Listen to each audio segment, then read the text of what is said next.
Two longtime Apple insiders are calling out the company that they once helped build. They say Apple's decision to remove the app called ICEBlock from the App Store goes against everything the company used to stand for. And their words hit hard because these are not just any random critics. They are former Apple leaders that helped shape products like Xcode and Swift. The story begins last week when Apple pulled an app called IceBlock from the App Store. The app helped people track immigration and customs enforcement's activity around their area.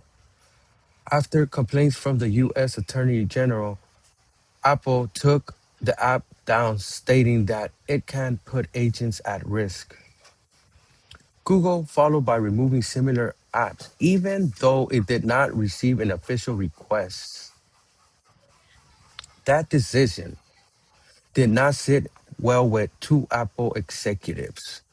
Wiley Hodges, that spent over 20 years at Apple, wrote an open letter to Tim Cook saying he was deeply disturbed. He reminded Cook that Apple once stood firm against government pressure back in the Severdino case when the company refused to break into a suspect's phone.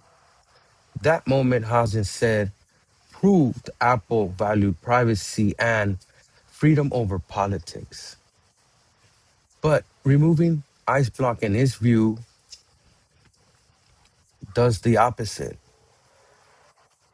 He wrote that Apple's move erodes Apple's key principles and squanders the public's good faith. A second letter came from Alex Horowitz, former senior manager. He called Apple a cultural institute built on courage and principle. Every time it quietly gives into political pressure, he said it weakens the freedoms once the company cherished. Both men asked Tim Cook to explain whether the government actually provided a legal basis for the removal or Apple just simply complied just to keep the peace. This situation raises a deeper question about trust.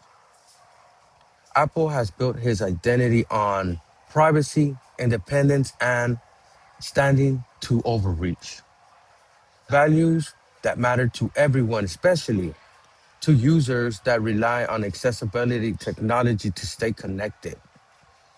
When a company big bends to outside pressure without transparency, it makes people wonder who decides what stays on our devices. Was IceBlock really a danger, or was it a uncomfortable app that challenged authority? No matter where you stand on immigration or politics, the issue here is process and principle. If rules can shift without an explanation, it affects every developer that builds for this platform and every user that depends on it. So, what do you think? Did Apple make the right call by removing IceBlock, or did it cross the line by silencing an app without legal order? Share your thoughts below because these choices shape the future of technology, privacy, and free expression on every device we use.